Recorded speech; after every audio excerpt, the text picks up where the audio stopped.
Alright, hi everybody, this is a video by Hiram Art. Now please check out this video.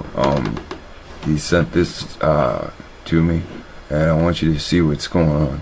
He's going to bring out some information about indigenous Negro Indians, alright? And they're considered Pueblo people, which means native, and they are classified under a name called the Anasazi. Now the Anasazi is not a tribe. It has a meaning, and the meaning we will hear it means first. So when you understand it means first natives, there's a very interesting statement. Now when you hear where he gets this information from, and you understand it's the truth, you have to wonder why 47 people have disliked it. This is a very raw internet community to do something like this, to attack truth. I don't care, about people's feelings about the truth. The truth is the truth, and we're gonna go into this video. Let's go right there. Ra Harrison, okay, and in that book, it's called I dropped that book, hit him over the head with some real shit. That was that book that I dropped. It was actually the Black American Handbook for Survival in the 21st Century. Black American Handbook for Survival in the 21st Century. Black American Handbook for Survival in the 21st Century. Black American Handbook for Survival in the 21st Century, by Honorable Miss Reverend Radine Ra Harrison. Okay, and in that, okay, the Anasazi is not a tribe. Anasazi, which is a Navajo word meaning pretty much the very first. Okay, so I'm gonna give you the website, like lexwill, King Drop. I want y'all, to be able to look at this for yourself. Okay, so okay, we go into the U.S. Department, DOI.gov/tribes. Okay, DOI, Department of Interior. So we're gonna go to the U.S. Department of Interior. They got some bullshit, but then you go into the search, right? You go into the search and you type in this is what the website looks like, so you'll know. You probably can't see. It looks like this. But it says tribal nations, then you go into the search, and then you type right here. Negro Indians, right? And you just type in Negro Indians. Type in Negro Indians.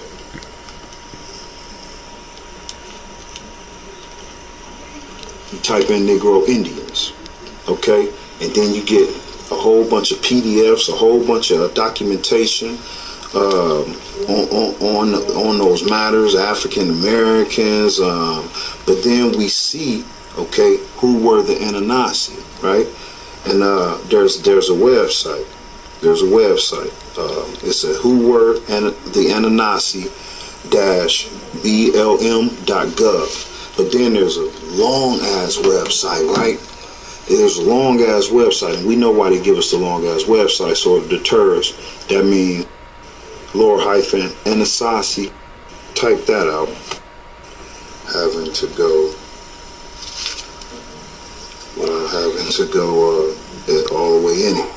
Okay, but you type that BLM out, you type that the website out, right? And it's going to take you to who were the ancestral Pueblo people, Anasazi, in parentheses, right? This is recorded from the UN, the United Nations Department of Interior, okay, on their website. So it's something like okay, the United Nations Department of Interior, okay, on their website. So it's something like a manuscripto, You understand what I'm saying? It's something like the Biblioteca. The Biblioteca, which was from 1301 to 1502, the Biblioteca was actually pretty much describing, you understand? Christopher Columbus was describing what he seen, what was here. I'm pretty sure they brought, this is from archaeologists though, this is from researchers. Okay, so let's continue to read. So it says, who were the ancestral Pueblo people in Asasi? They were the ancestors of the modern Pueblo people. Today, about 20 communities living in New Mexico and Arizona. Okay? There is an extensive literature available about the culture of modern and historic Pueblo people. There never was an Anasazi tribe, because remember I told you it's not a tribe, it's people, meaning the first people. There never was an Anasazi tribe, nor did anyone call themselves by the name of Anasazi. By that name, Anasazi is originally a Navajo word that archaeologists applied to people who farmed the Four Corners before 13 AD. So it's not the... Okay, the Four Corners, I believe, is where 4 states meet and they're all corners. So, I think you're talking about New Mexico, Arizona, Nevada, and of course Utah. Okay, so yeah, Bering Strait Asian, Indian, the desert Indian. Nah, these were people that we didn't even fucking build too many statues. We were strictly about nature. Our survival was off nature. We knew every plant that there was. Alright, so, I don't have that much time. So, just go back to the beginning parts of this video, or just type in Department of Interior, alright? And then go to their search, type in Negro Indians. Now, here's another video. Let me stop for a second. Here's now back to the 1953 encyclopedias. Today is going to be on the Aztec Indians and Montezuma. All right.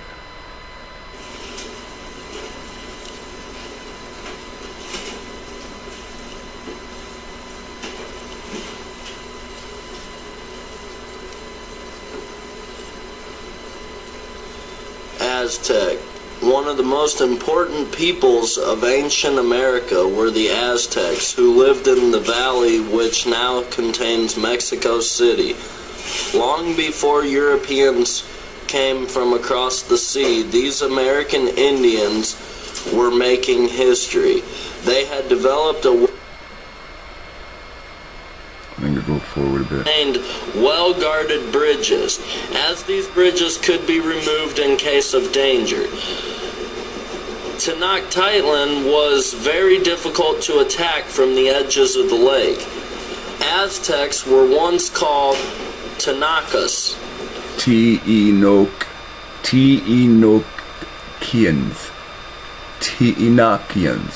Teanakians. So we see the name Enoch there. We also know that they have the name Tenochtitlan, right? Notice how they put L-A-N on things, lan, instead of land. Notice how a lot of their cities have to deal with sexual nicknames that we use. We call breast titties, right? Tenochtitlan. Titlan, land of titties, right? Sexy Juan, or you know what it does, the city that sounds like it's saying sexy woman.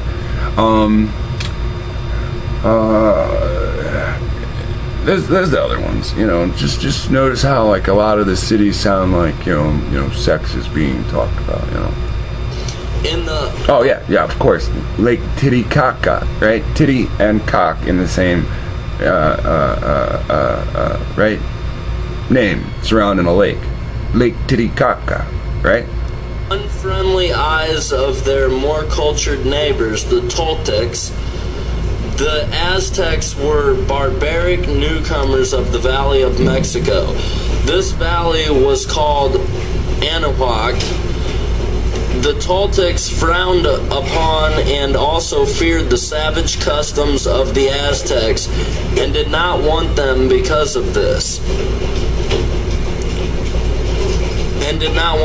Because of this, the Aztecs had a difficult time settling in the valley.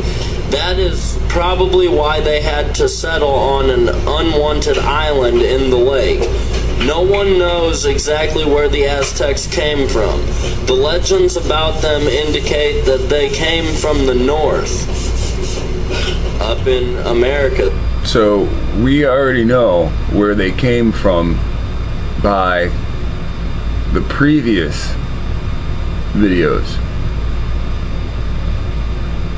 And they called the four corners as Aztlan.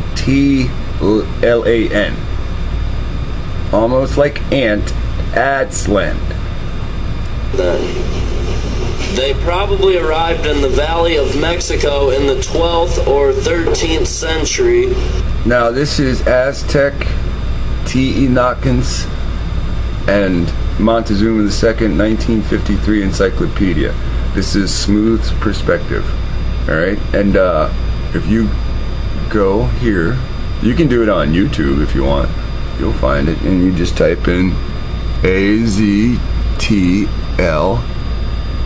See, there's ads, land, clothing, mortuary, right? Art, flag, graphics, ads, land, and we'll say map. Show me map, computer. I'm just playing.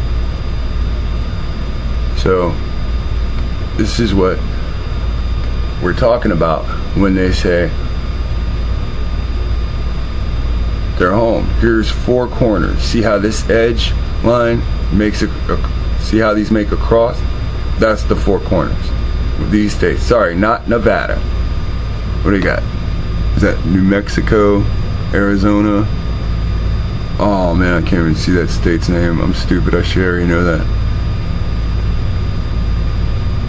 Oh good, it came in not any bigger. Oh yeah. Well, Colorado. Okay, there we go, Colorado. Alright, so now we know the answer to that. That is the Four Corners area, and that's what the Aztlan map looks like. Alright, so when they say their homeland, this is what they're talking about. Somewhere up there. Now me, you specifically, we understand what happens in Deuteronomy 34. When we look at King Drop, when we look at Let Us Find the Truth, we've seen them promote, show us, promote the Bible and show us videos using Google Earth, showing us every city lining up with Utah.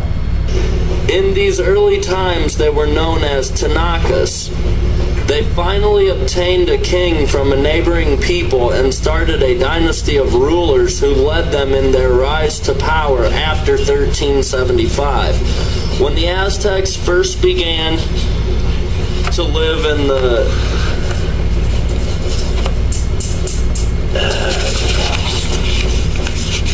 damn it.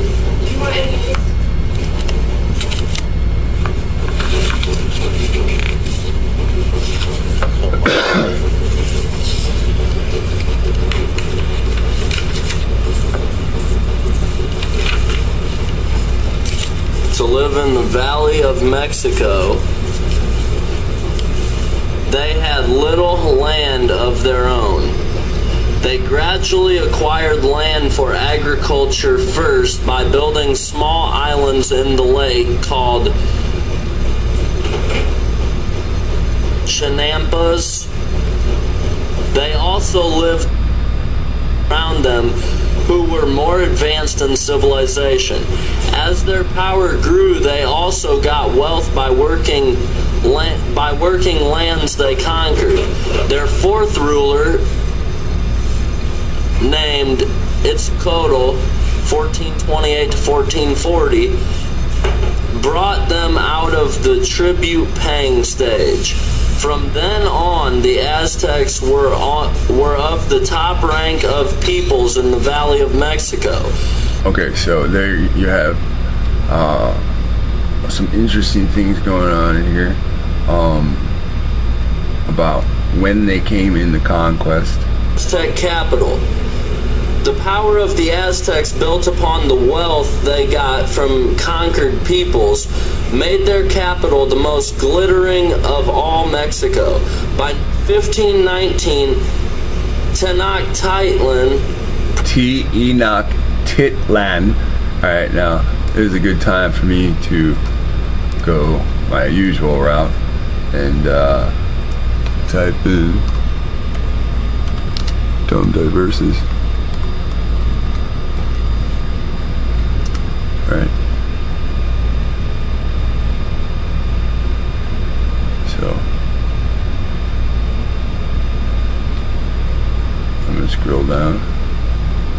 Now look, we grant you, Spanish, kings of Spain and Portugal, with these documents are apostolic authority, full and free permission to invade, search out, capture, subjugate Saracens and pagans and any other unbelievers and enemies of Christ, wherever they may be, as well as their kingdoms, their duchies, their counties, their principalities, and other property, and reduce their persons to perpetual servitude. Now, you know that's from King Pagan himself, right? Now, let's go back over here. Probably had a population of as many as 200,000 people. It was a great center of commerce, wealth, and culture. With skilled architects and masons, aided by slave labor, the Aztecs built their towering temples, palaces, and comfortable homes. The temples, right? The towering temples, palaces, and comfortable homes. They even had botanical gardens or nurseries, which the Europeans of these days did not have. They had an elaborate system of canals to aid irrigation and for travel through the city. They had a thriving textile industry which produced fine garments of cotton. These were often ornamented with gold, rare furs, and the bright feathers of tropical birds. Because they had no alphabet, the Aztecs kept records of their history and events by means of picture writing. Now, didn't the Egyptians do that? Didn't the Hebrews learn the Egyptians' writing form? Isn't the Egyptian form of writing pictures in a written form called Coptic? Isn't that attributed to Hebrews? Now we have another group that didn't write in scratches and chicken shit scratches. They drew pictures.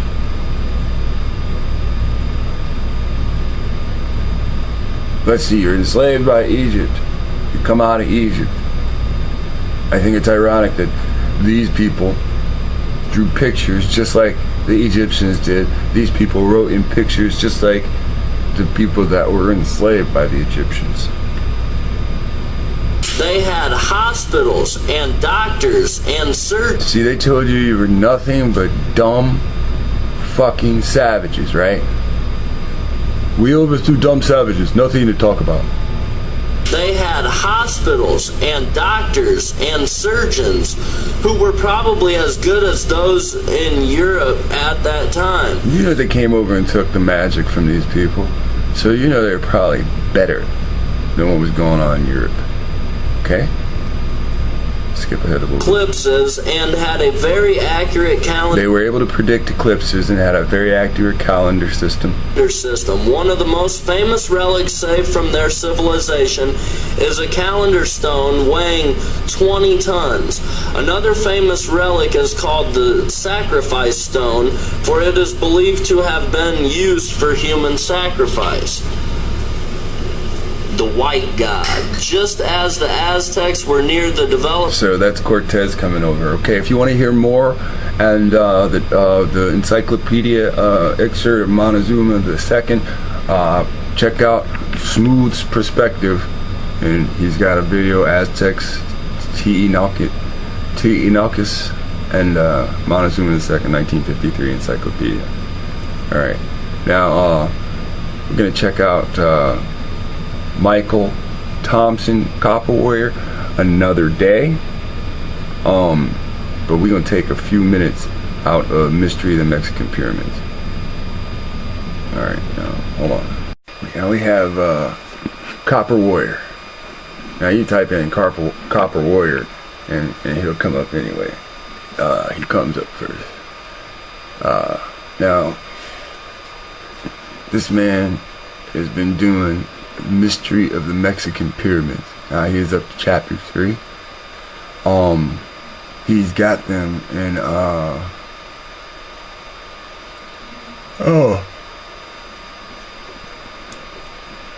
here you have chapter 2, and he'll just sit and read them. What's up? I'm going into part 2 here. I'm in the book Mysteries of the Mexican Pyramids. In part 2, it looks like this. This is how it starts off in the book. And chapter 3 is called Reports from New Spain. Alright. I'm going to start off reading the side note, and this is how the picture looks. Turn on the brightness. See?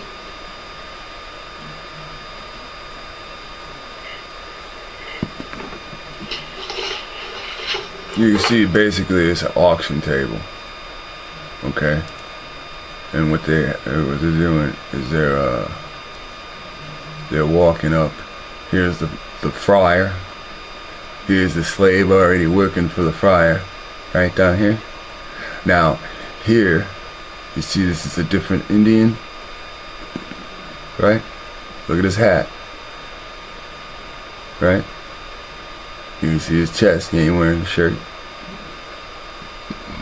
And here's another Indian. Here's your pilgrim. Now, oop, wrong button. It never keeps up when I do that.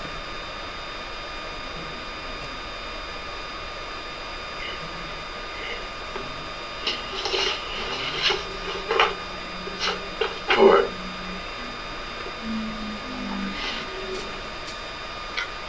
It says, during the century after the conquest, when Spain was virtually sealed from the rest of the world, one Englishman, Thomas Gage, did manage to visit Mexico as a Dominican friar, a student of the Jesuits and the Dominicans in both France and Spain. He could pass for a Spaniard and was therefore able to do missionary work in Central America between 1627 and 1637. Gage was most struck in Mexico City by the women, the apparel, the houses, and the streets. He noted that almost half of the population of the city sported coaches, many of which exceeded in cost. Coaches, stage coaches. Now listen, you're about to hear how these stage coaches is laid out in jewelry and shit, right? Now think about how you drive around in your cars today, right? Big rims, massive sound system. Now listen, I'm gonna go back a second. Now he's talking about stagecoaches, right? Now in Mexico, you had a different type of slavery. You had a caste system. Some people were slaves, but many more were free. Listen. Of the city sported coaches, many of which exceeded in cost the best of the court of Madrid and other parts of the Christendom, for the spare of no silver nor gold nor the best silks from China to enrich them. Gage admired. Okay, so to enrich these chariots they were riding around in, they had silver on them, they had gold. So you've seen stagecoaches, right? So anywhere there'd be a bar, it was either silver or gold. If you had curtains hanging, they were made of what? Of the Christendom, for the spare of no silver nor gold nor the best silks from the best silks as blinds, right? These are stagecoaches. Listen again. One Englishman, Thomas Gage, did manage to visit Mexico as a Dominican friar, a student of the Jesuits and the Dominicans in both France and Spain. He could pass for a Spaniard and was therefore able to do missionary work in Central America between 1627 and 1637. Gage was most struck in Mexico City by the women, the apparel, the houses, and the streets. He noted that almost half of the population of the city sported coaches, many of which exceeded in cost the best of the court of Madrid and other parts of the Christendom, for the spare of no silver encrusted in them, I believe is what's written, nor gold nor the best silks from China to enrich them. Gage admired the broad streets lined with the goldsmiths and silversmiths, and was astounded by the freedom enjoyed by the women to gamble. Day and night is too short for them to end a chimera. Gage found men and women excessive in their apparel. The entire of their baser sort of people of blackamoors. You like the look? Yeah. So, you know, it's a really unique atmosphere. Some places in Mexico have Moors. Some places in Mexico have Negroes. I would have to accept that these people are from Europe, so they're gonna know the difference between Moors and just well-dressed Negroes. This is all going on in Mexico. I forget the year, but this is, after the Aztec and Mayan defeat. And mulattoes is so like, in my earlier videos, I was telling you guys how the Moors were in the Americas first, but they had trespassed. This land doesn't belong to them. Alright. And that's a great point when we look at the Book of Jubilees. Moors are Amorites, so those are Canaanites, and Canaan's children breaks the land contracts that's established by the Most High through Noah and his children dwelling lots. Where was I? The attire of the bastard sword people of blackamoors and mulattoes is so light, in their carriage so enticing, that many Spaniards, even of the better sort, who are too prone to vanity, disdain their wives from them, Nothing that their bare, black and tawny breasts are covered with bobs hanging from their Black and tawny. Alright? You know, tawny is yellow, lighter colors. Black is darker browns and actual black skin. So, again, if you don't believe me, look up the definition of tawny. Tawny. There are many Spaniards, even of the better. So even high up Spaniards were still chasing these women. Sort, who are too prone to vanity, disdain their wives from them.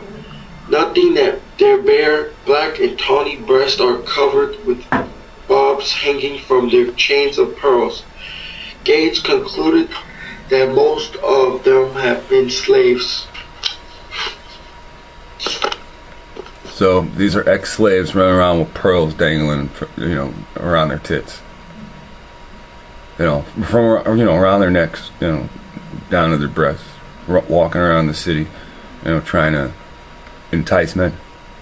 Whether they're soliciting or whether they're, trying to get married up, whatever, it's still the action of, most of the locals.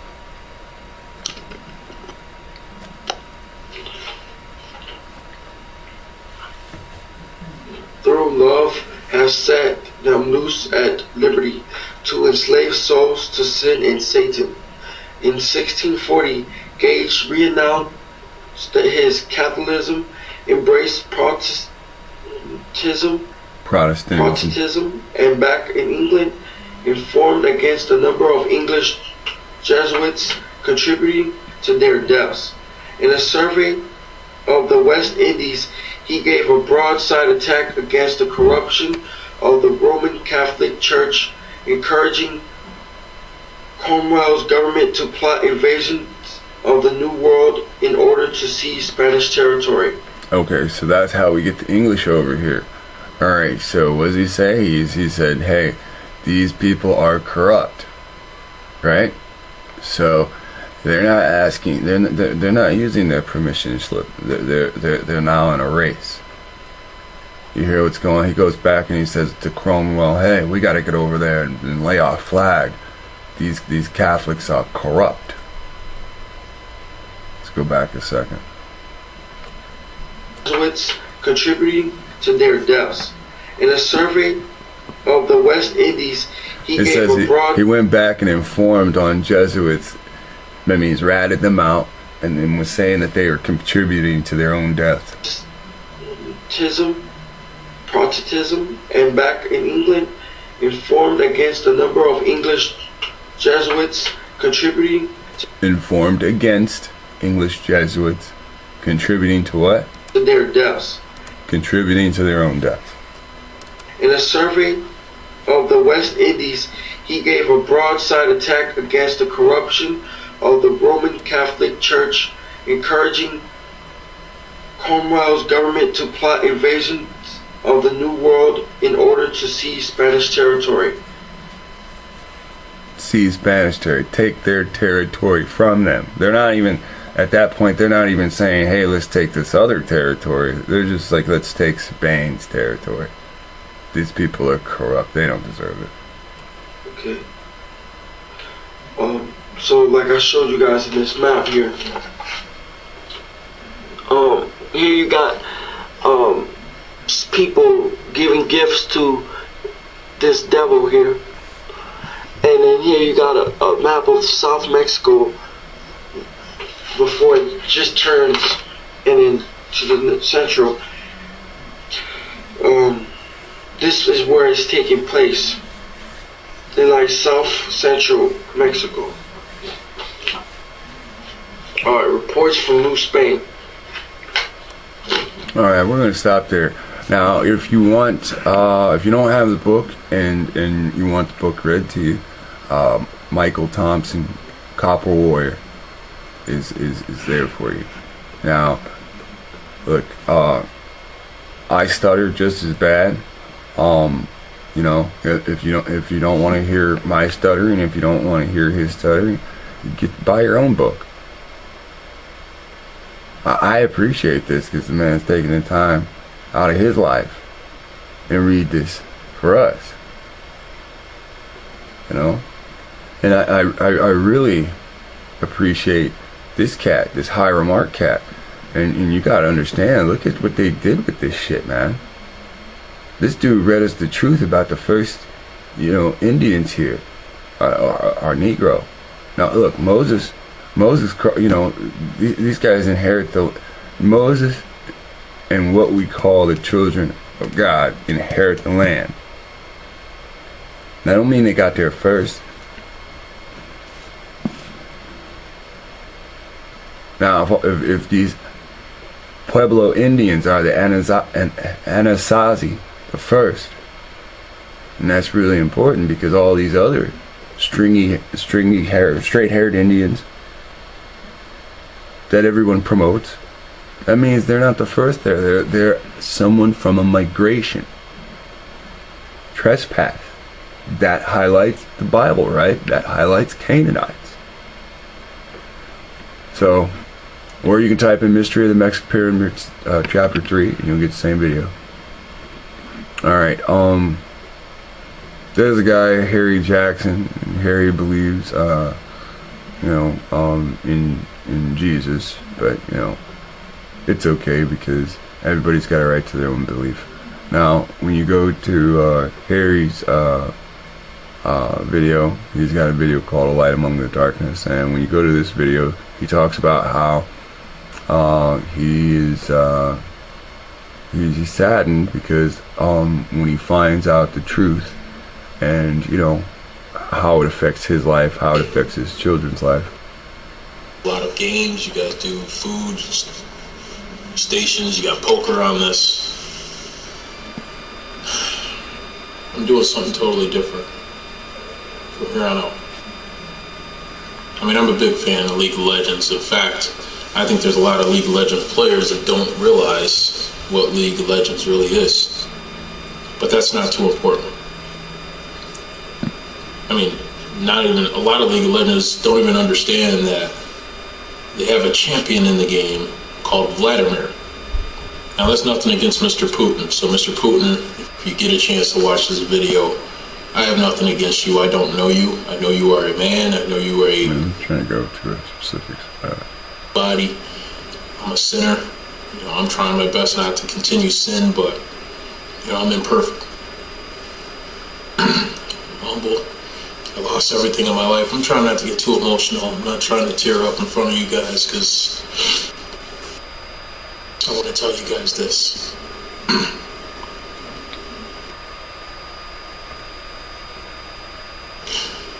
The 12 tribes of Israel are still alive and still breathing. And there are so many lies that were put out there in mankind's history to make it seem like they are in the bloodline of the chosen ones, of God's people. I don't mean to make this a religious thing. I don't even like the word religion, because religion itself is not a word that... Let's jump up here.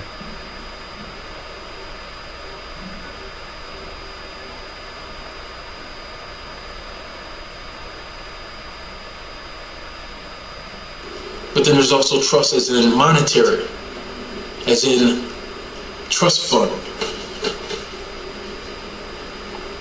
I don't want to go too far off. I want to stay on point.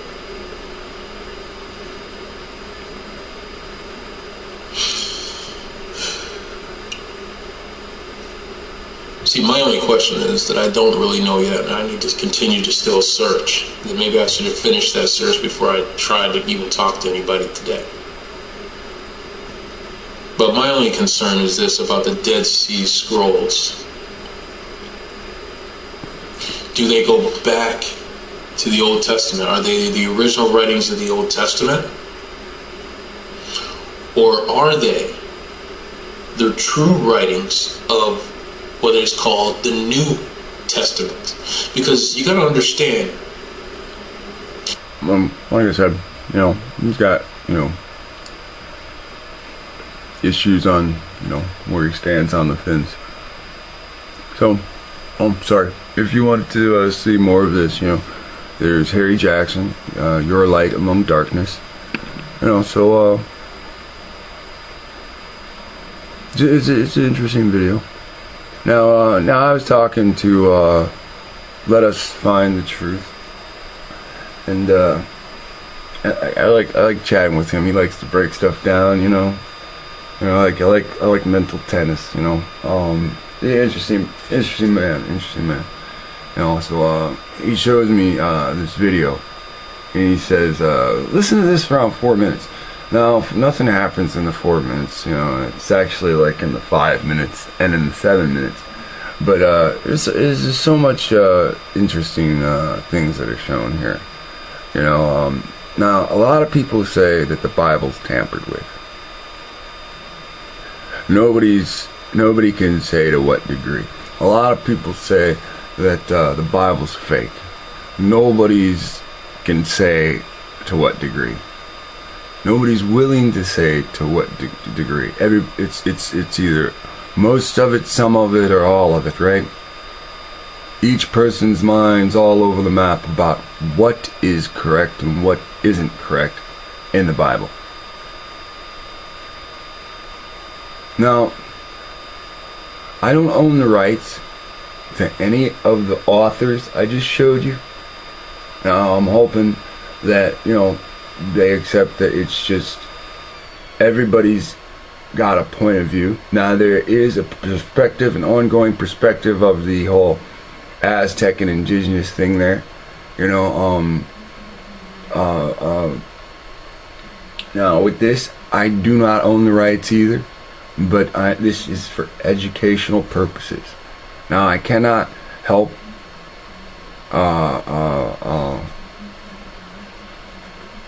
that we should watch a few minutes of it. It's kind of very necessary.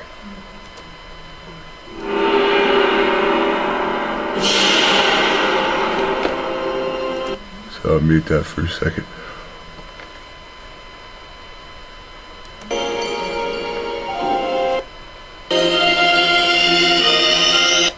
Flames to become the sun, to bring the dawn of the fifth world. No dawn had broken. Excuse me. The Aztecs believed that the pyramids of Teotihuacan in Mexico were the birthplace of the world. The gods gathered there in the darkness when yet no sun had shone and no dawn had broken. 4 times before they had created and destroyed an imperfect world. Now they held council. Who will dare enter the flames to become the sun? To bring the dawn of the fifth world.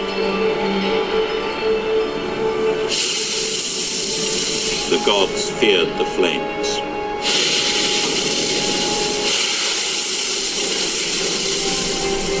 Only the diseased and humble Nanhuatzin had the courage to step forward.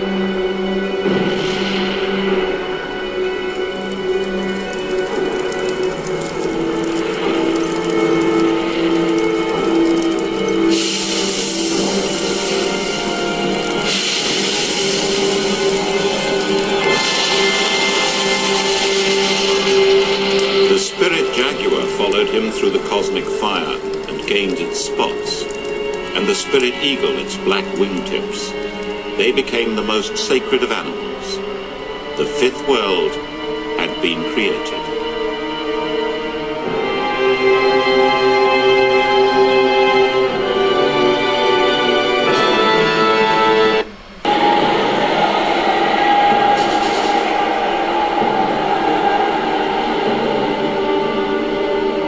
The Aztecs' reign of blood and splendor was destroyed by conquerors from Spain less than 500 years ago.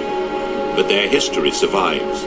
We do know something of the origins of these people and the forces that created their cult of death. Aztec history speaks of an ancestral home, Aztlan, a lake somewhere in northern Mexico. No, you just heard what he said.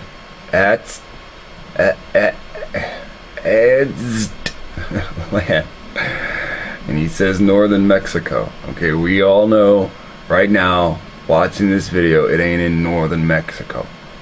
It's north of northern Mexico.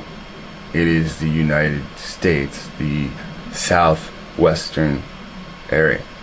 This is where we have the quote-unquote four corners. You see how it makes the whole, dare I say it, but cross.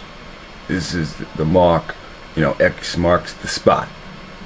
This is why Moab Desert is right there. It's very close to, you know, so you have to wonder what happens in all the rest of these corners, you know.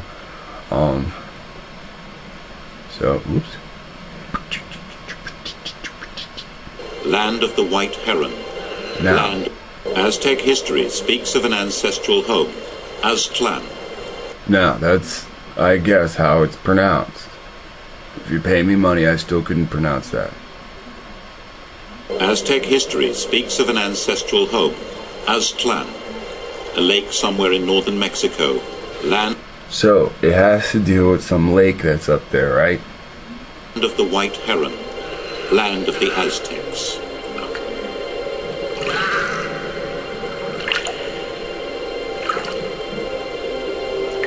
Their stories describe how nearly 900 years ago, the gods of these lakeside people decreed they must leave.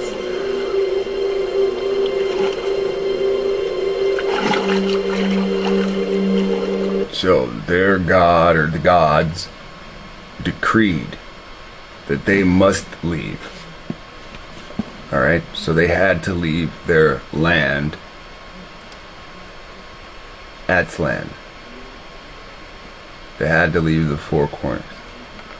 Now listen, this is kind of interesting. Go and seek out the cactus upon which an eagle stands in his joy. So, you're looking for an eagle sitting on a cactus, right? It's a riddle.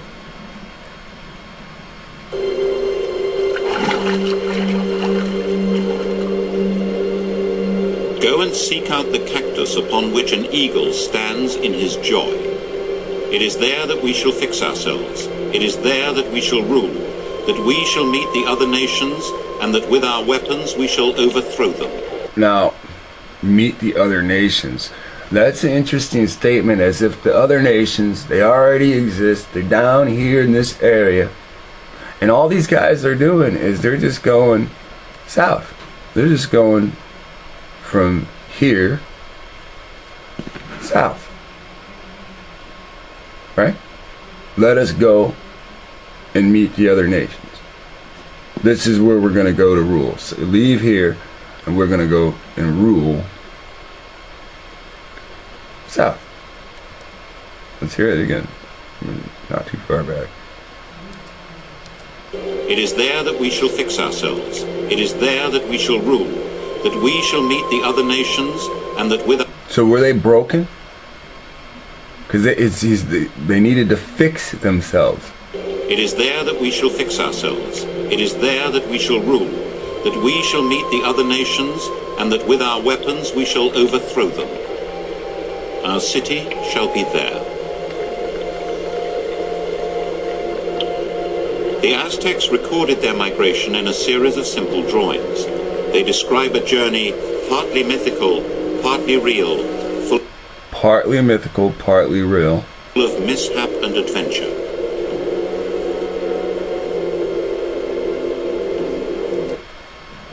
Now, you see the tree? The tree had arms, right? I'm not even going to get into that. What is all these boxes that look like tech? I'm not even going to get into that. The Aztecs lived as nomads in a land that was both barren and hostile. You will sojourn, so they lived a nomadic life, right? But they had capitals. Mishap and adventure. You do see how they're drawn, right? They're not drawn like naked Indians. Journey partly mythical, partly real, full of mishap. You see they're wearing tunics down to their knees. what, shoes or sandals on. And adventure. And whether you think that is or not, that look Afro-ish to me. I mean, everybody's gonna see their own vision of, whatever's in there, but I know what my hair looks like if I just push it back. The Aztecs lived as nomads in a land that was both barren and hostile.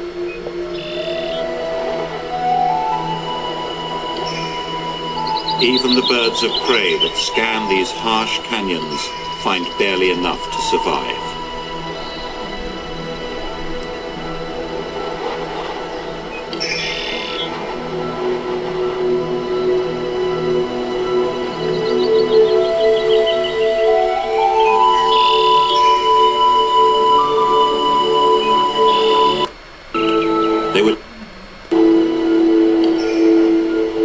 They wandered for 200 years in the wilderness to find their promised land. Okay, so, this was a big red flag for Ed. For Let Us Find the Truth. He says, listen to this. These guys wandered in the wilderness to find their promised land. They wandered for 200 years in the wilderness to find their promised land. They were now, isn't that interesting? Years in the wilderness to find their promised land. For 200 years in the wilderness to find their promised land. Not 40 years, like the Bible says. Not Israelites, but Aztecs from its land. They were tested to the limit for 10 generations.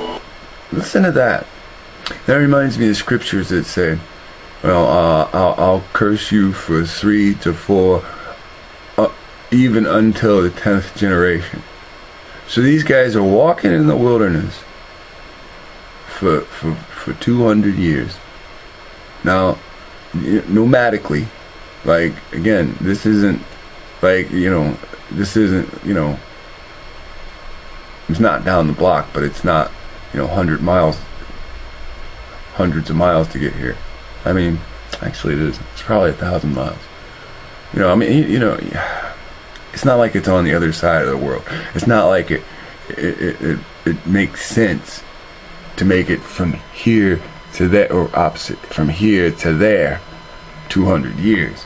But if nomadically, you just trickle down effect, slowly but surely, you make your way down there, over time and time and time. Is that enough for 50 years? And then time and time and time. Is that, okay, so 200 years, and then they get here, and that's their promised land. They saw themselves as a chosen people, invincible and indestructible. How many of you people could constantly say, hey, Most High gonna give us superpowers, right? Seeing yourself as what? The chosen people. Now listen to this all at once. For 200 years in the wilderness to find their promised land. They were tested to the limit for 10 generations. They saw themselves as a chosen people, invincible and indestructible. Now, isn't that interesting? Isn't that half the problems in our community? We're waiting for what? Our cut. What is our cut? Is that like a birthright? Our birthright's been taken, so we're sitting here pouting, waiting for our cut. Right? Is this the reason? Is this the reason behind it all? That we show this attitude? That we're the chosen people? That we won't get cut down, we can't get cut down? You see these Aztecs, and when you read this mystery of the Mexican pyramids, You know, all these people say that the Aztecs were Israelites. They also say the Mayans were Israelites. The Quiche, excuse me. That's out of the Quiche's leaders' own words. That's not me making something up saying, oh, it's in the book Mystery of the Mexican Pyramids that Michael Copper Warrior reads.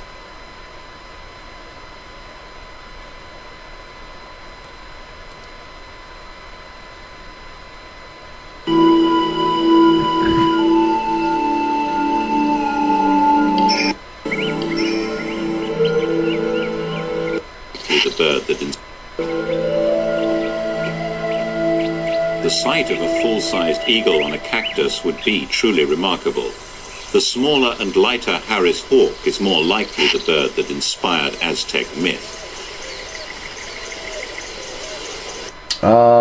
What is it? I think it's a Cacaris or something like that, is what it actually is. I think it's a type of eagle. But I think it's a Cacaris. When you go to the creation in Mexico, they tell you, what type of bird it is. The Aztecs were following a prophecy in which the natural world would reveal to them the not a carcass, a Cacaris. Place of their own destiny. Humans and animals were actors in the same drama. Survival here depends on cooperation. Hawks and eagles normally hunt alone, but Harris hawks work together. They set out to find food in a land where the only living creatures were regarded by other people as vermin. So I think it's important to understand that they felt that because of how hard the land was, they didn't quite abide by the food laws. And if you read the food laws and understand the animals that they were dealing with, you'd see my point there. The Aztecs, too, had to find food in a land where the only living creatures were regarded by other people as vermin. And dangerous vermin at that. The plants defend themselves with spines, the animals with poisons. Rattlesnakes abound. If you step on one by accident, it may kill you. But the Aztecs learned to hunt these creatures for food. They had little choice. Alright, I'm going to stop there. And the closer that we get to completely understanding these people, the more we'll understand ourselves. They'll tell you that the Aztecs don't exist today. But the U.S. president, before he's president, he mixed 7 million Aztecs into the Indian groups up here that were enslaved. So don't fall for their bullshit. Whomever you are, people of those groups, they took you off your property to steal your king's hidden secrets, whether they used that magic, whether they stopped that magic from other people using it. Now, they rewrote history to however they wanted it. We have no idea what they did to a great degree. We have no idea their exact relation to the characters of the Bible. But we can see that the actions that they had to do to fulfill themselves, to make themselves a great nation and rule over, these are things that are laid out in the scripture. When we go to the book of Hosea, like Let Us Find the Truth showed us in his videos, we see that we were doing very wicked stuff. We were choosing ourselves as kings. If you look at Hosea, I think chapter 8, and you have a Bible with precepts, when you read the scripture that it says, Jacob set yourself up as kings that I did not approve, you'll see there'll be a precept And there'll be the names listed out which kings were set up over the children of Jacob, out of the bloodlines of the children of Jacob, whom the Lord did not approve of. All you got to do is turn shit off and read. Yes, the better tools you have, the better your studies will go. Alright, I'm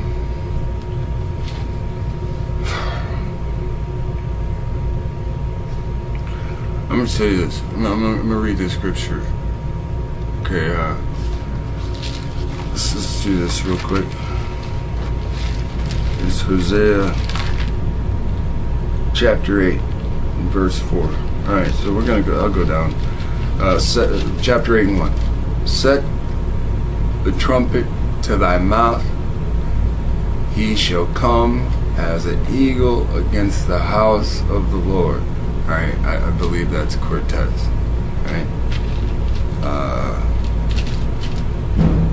Because they have transgressed my covenant and transgressed against my law, Israel shall cry unto me, my God, we know thee, we know you. Most High, we know you. And that's how you guys sound today. Israel shall cry unto me, my God, we know thee. Israel hath cast off the thing that is good. The enemy shall pursue. The only thing that you had was the Holy One of whom we call Israel. I am that I am. Now, they have set up kings, but not by me. They have made princes, and I knew it not. For their silver and their gold have made them idols. They may be cut off. Now, the name Aztec is utterly destroyed. It does not matter if 7 million Aztecs are mingled in. The name is cut off. Now, when it says they have set up kings, it says 8 and 4 in my precepts. It says you go to 2 Kings 15 verse 13, verse 13, verse 17, and verse 25. Now listen to the kings that were set up, because the names are right here. Shalom set himself up. The Lord did not. Menahem set himself up. The Lord did not. And Pekahiah set himself up. The Lord did not. Now, I want to read something to you.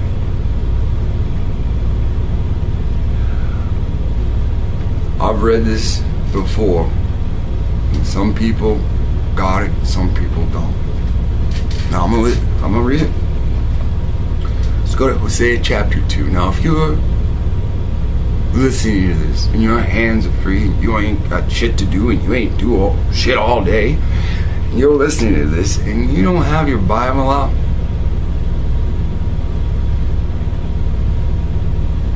you just need to stop the video and just pray for brains. You know, unless there's glue on your fingers, unless you're in the kitchen cooking right now and you got stuff on your hand, I understand that. You know, no, I told you it's a war between the Creator and Jesus. I read to you the Markion information. Just type in Markion of Sinope and you can read it for yourself without me going. That's all you gotta do is just read it. I tell you it's a war. Now I'm gonna read this, and we're gonna use our imagination.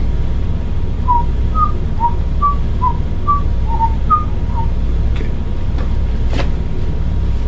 All I'm gonna do is read you the Bible and just Hosea chapter 2. And we're going to go to verse 13. This is Israel punished. I will visit upon her the days of Baalim, where she burned incense to them, and she decked herself with earrings and her jewels, and she went after her lovers and forgot me, saith the Lord. Now, let me say this. When you deck something, deck the halls with bread. So you lay things out on it, right? So he's saying you decked herself. Now this is the whole group is Israel. The name of Israel, or the name Israel as we've been taught, whether it is or isn't, this is what we've been taught through this scripture. Israel is a bride to the Creator. So, we're always talked about in a feminine form. I will visit upon her, Israel, the days of Baalim, wherein she burned incense unto them. That means other gods. Now, here again, we think of Baalim as the days of Baalim. We worshipped other gods. Baalim is not saying it's one god. Baalim is many gods. It's I'll put it to you like this. When you type in etymology of Baalim, I think it's etymology, it states that Baalim is before 1400 AD, it was one specific god. After 1400 AD, it's many gods. Now,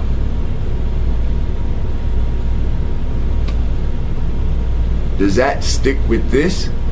Well, who knows? But it's important to see that he says she, Israel, burned incense to them.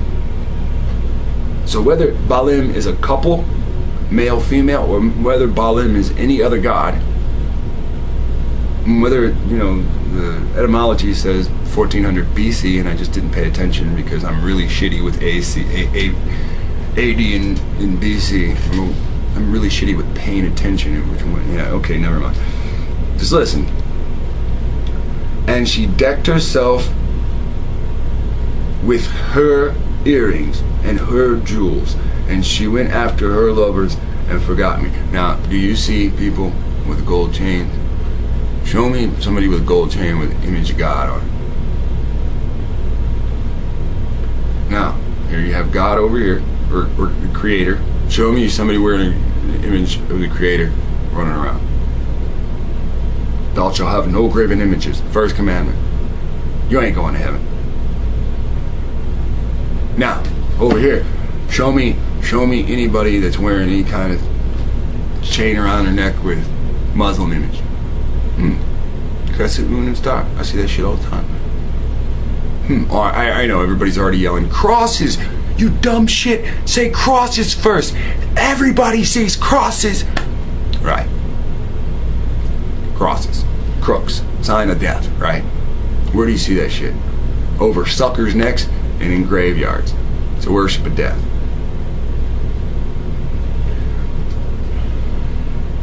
If you took the time to go to the etymology and check the word,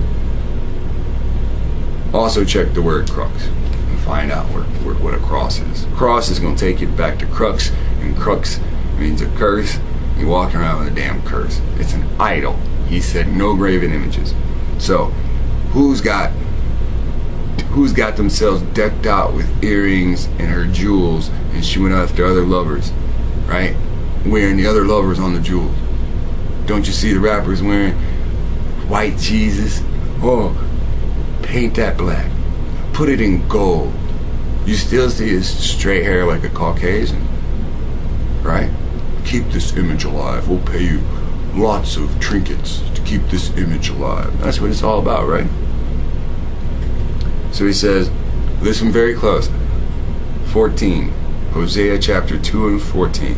Therefore, behold, I will allure her, right? Bait. I will allure her and bring her into the wilderness and speak comfortably unto her.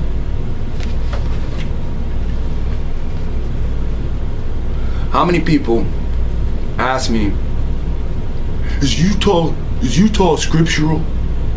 And I just say, read the Bible. I say, pray. I say, you need to think on your own. You need to see it for yourself. Because each time I show you in the scripture, assemble yourselves. Set what?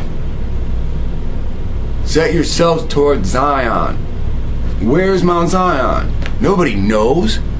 The only Zion you know is the park out in the desert. Look up the word wilderness. Jungle, forest, a deserted place, desert.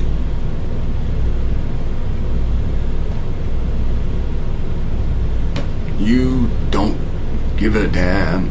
When people used to tell me I pissed them off when I was in my 20s and 30s, I'd just go like, I don't give a damn.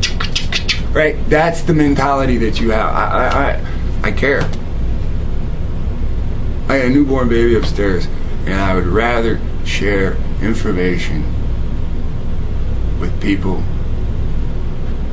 who a lot of them just don't give a shit. They're watching this like it's Howard Stern. I told you it says 6,000 viewers, and you know how many views does one video get in a week? It only reaches 1,000 views in a week. I told you 5,000 people ain't even there. You know, so there's people that get mad about views and viewers and how many people are subscribed. Who gives a fuck? Read. Black skin is an abomination? No! It says these fucking nations are an abomination. Stop twisting my fucking words and read. Like, R.G. Reedmore needs to come to fucking life and go in the hood with a fucking shotgun. Shh! Read for me! I mean, come on. It's right here. Utah don't sound biblical.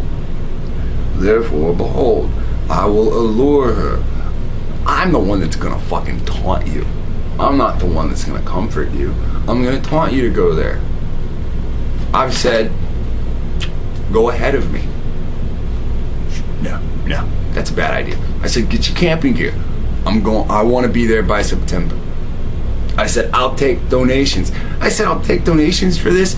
I've never taken donations for 5 years. I've been fucking sweating my ass off, reading up at nights. Whoa. Look, I like porn. But getting away from that shit to get to this good stuff, it was worth it. Now that was my climb. But what do I get besides hardship from a lot of viewers? I'm going to take donations to build something for us to be able to sustain ourselves later. Guy comes out of nowhere and says, I'm gonna fucking kill you. Okay. Where you at? You just gonna ambush me while I'm out with my wife and kid? Okay, I'll start carrying my gun with me. Then I'll be confused when you finally ambush me and I'm alone. I'll just be confused because I'm already carrying my gun. I mean, see this stupid shit that's produced by people just running their fucking mouth? I can't believe all these people. What was handed to you? What was given to you?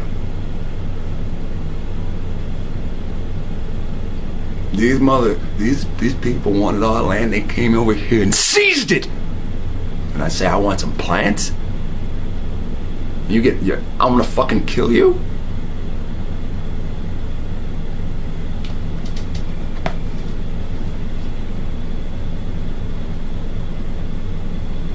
all you do is twist my words in anger. I know it's not a great percentage of you, but it's to distract the rest of you. Now, there's 1,000 people that view in a week. You tell me 1,000 people ain't gonna go to the wilderness? When he sits here and says, therefore, behold, I will allure her. I will allure the people that run around saying, I'm Israel. He will allure you to where? And bring her into the wilderness and speak comfortably unto her. I will give her her vineyards from thence, and the valley of Achor for a door of hope. You know when the valley of Achor is named, right? Jericho gets taken down in Achan. What? He takes what? He takes a wedge of silver. When everybody was told, don't take a damn thing from Jericho, he takes a wedge of silver, buries it in his tent, and then just goes out of his mind. And when the angel of the Lord said, hey Moses, somebody took something, you got to find out. Moses barely gets it out. Look, somebody took something they weren't supposed to. Hey, I did it. I'm so sorry. Oh, fuck. Kill his whole family. To set an example for us today. That's the whole reason that it's done. You see, as an example, not one freaking Israelite in history said, well, don't do that. Think about what happened to Achan's family. This act in history was done for us today to look back as an example. And to say, here's the valley of Achan. Now, understand where Jericho was destroyed. Since I've been telling you the whole damn time, it's in Utah. So, if Jericho was destroyed in Utah, and then the valley of Achor is connected with Achan, and that's where we get the vineyards. Now, how many didn't do so good in math in school and can't see what 2 and 2 equals right now before I keep reading? You want to argue with me because that's the wickedness that's in your gut. You need to cleanse your gut. It'd be a good time for me to go into an advertisement, but I don't have anything to advertise. Parasite. My brother brought me Parasite. Pop some of those in. You'll be shitting crooked for a week. But all the parasites are cleaned out of your gut. Now, listen. Just because you don't think something's in this book and you don't take the time to look, it make you look like a fool later. Because all these comments you done said, so you done wrote, all these things you done said, all these personal private conversations, you done sat there and cried and whined about, I can't believe he did this, I can't believe he did that. And all I've ever done is say, you don't need to care about the guy that's bringing the message. You need to care about the freaking message.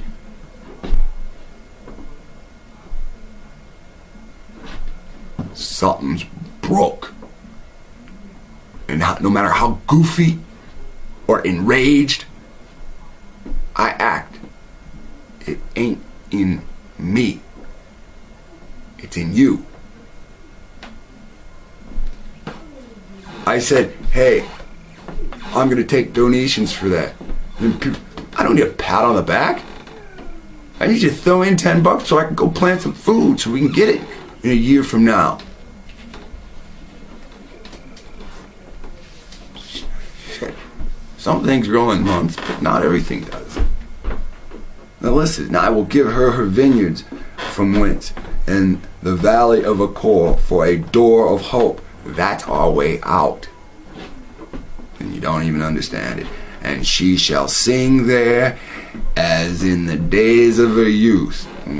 Like we did when we came out of Egypt. As an army. But singing. Right? As in the day when she came up out of the land of Egypt. I didn't pre-read this. I mean, I've already did, lessons on this. And it shall be that at that day saith the Lord, that thou shalt call me Ishi. And there's a 12 right here. So when you look down 16 and 12, it says, my husband, Ishi. Now if you study what Ishi is, and I know you haven't, because I'm the only person online, probably the only person in the world that knows Ishi is the Big Dipper. Now there are other people that know that because I told them.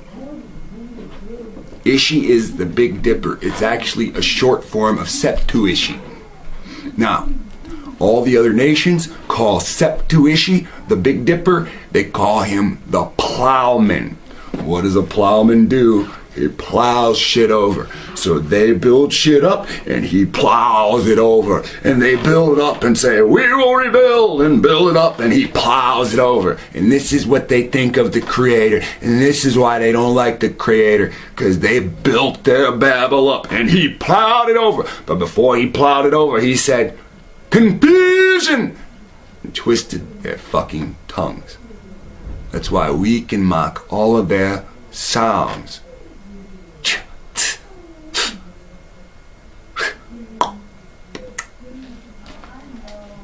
And still hold to our original.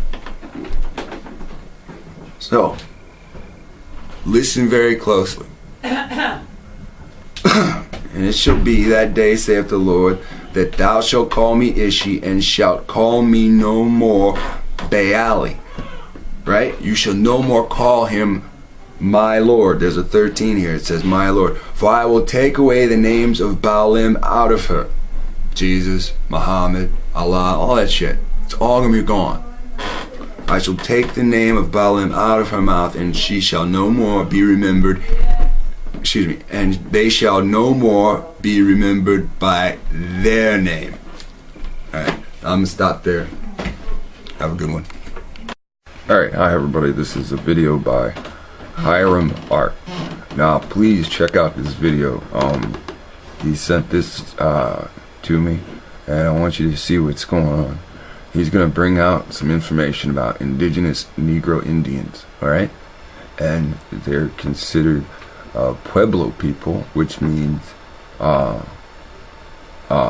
native, and they are classified under a name called the Anasazi. Now the Anasazi is not a tribe. It has a meaning, and the meaning we will hear it means first. So when you understand it means first natives, that's a very interesting statement. Now when you hear where he gets this information from, and you understand it's the truth, you have to wonder why 47 people have disliked it. This is a very raw internet community to do something like this, to attack truth. I don't care, about people's feelings about the truth. The truth is the truth, and we're gonna go into this video. Let's go right there. Amin Ra Harrison, okay, and in that book, yeah, it's called. I dropped that book, hit him over the head with some real shit. That was that book that I dropped. It was actually the Black American Handbook for Survival in the 21st Century. Survival in the Black American Handbook for Survival in the 21st Century. Black American Handbook for Survival in the 21st Century. Black American Handbook for Survival in the 21st Century, by Honorable Miss Reverend Radine Amin Ra Harrison, okay? And in that, okay, the Anasazi it's not a tribe. Anasazi, which is a Navajo word meaning pretty much the very first. Okay, so I'm gonna give you the website, like lexwill, King Drop. I want y'all, to be able to look at this for yourself. Okay, so okay, we go into the U.S. Department, the DOI.gov/tribes. Okay, DOI, Department of Interior. So we're going to go to the U.S. Department of Interior. They got some bullshit, but then you go into the search, right? You go into the search and you type in this is what the website looks like, so you'll know. You probably never mind. You probably can't see. It looks like this, but it's called. It says tribal nations. Then you go into the search, and then you type right here. Negro Indians, right? And you just type in Negro Indians. Type in Negro Indians.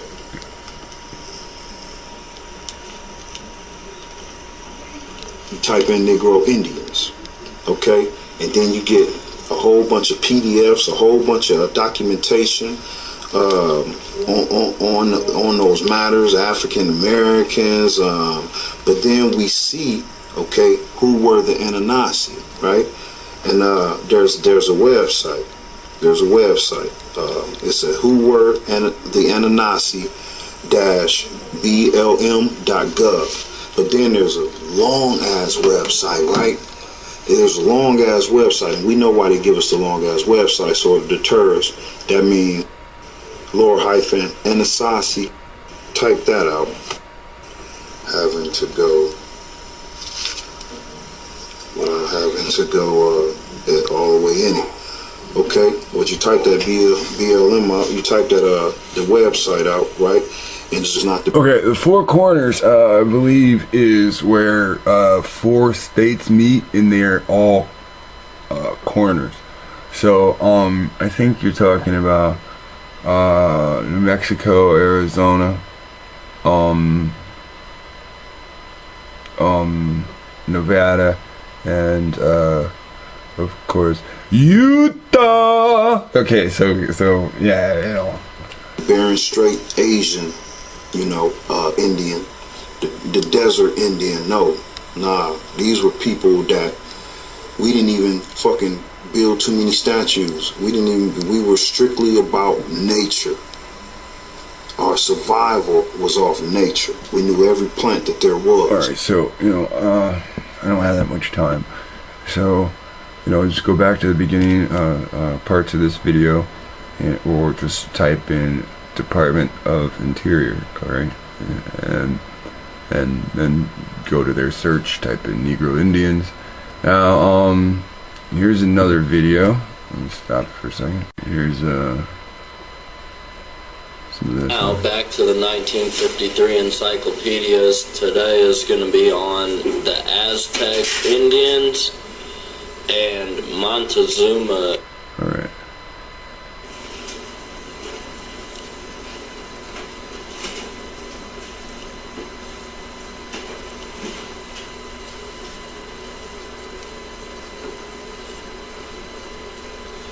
Aztec. One of the most important peoples of ancient America were the Aztecs, who lived in the valley which now contains Mexico City. Long before Europeans came from across the sea, these American Indians were making history. They had developed a Go forward a bit. and well-guarded bridges. As these bridges It's going to take you to who were the ancestral Pablo people, and Anunnaki in parentheses, right? This is recorded from the UN, the United Nations Department of Interior, okay, on their website. So it's something like okay, the United Nations Department of Interior, okay, on their website. So it's something like a manuscripto. You understand what I'm saying? It's something like the Biblioteca. The Biblioteca, which was from 1301 to 1502, the Biblioteca was actually pretty much describing, you know, you understand? Christopher Columbus was describing what he's seen, what was here.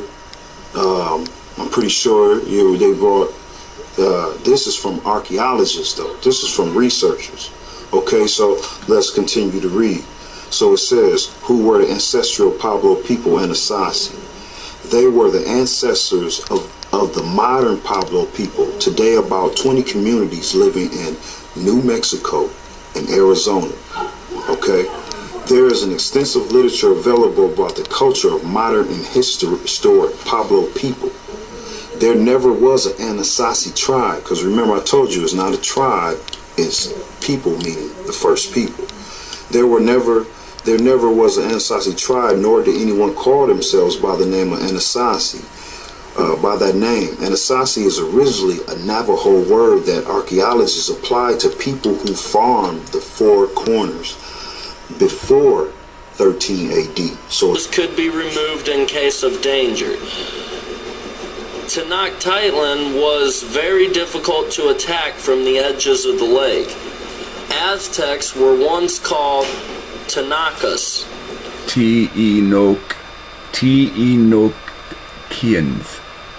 Teanakians. So we see the name Enoch there. We also know that they have the name Tenochtitlan, right? Notice how they put L-A-N on things, lan instead of land.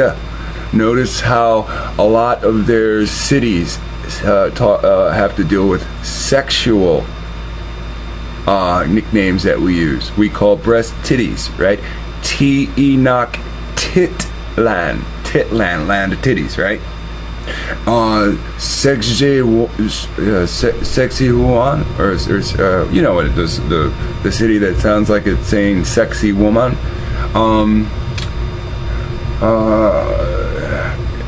There's the other ones, you know. Just notice how like a lot of the cities sound like you know sex is being talked about, you know.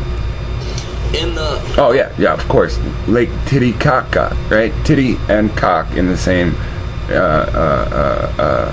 right name surrounding a lake, Lake Titicaca, right? Unfriendly eyes of their more cultured neighbors, the Toltecs. The Aztecs were barbaric newcomers of the Valley of Mexico. This valley was called Anahuac. The Toltecs frowned upon and also feared the savage customs of the Aztecs and did not want them because of this. Because of this, the Aztecs had a difficult time settling in the valley. That is probably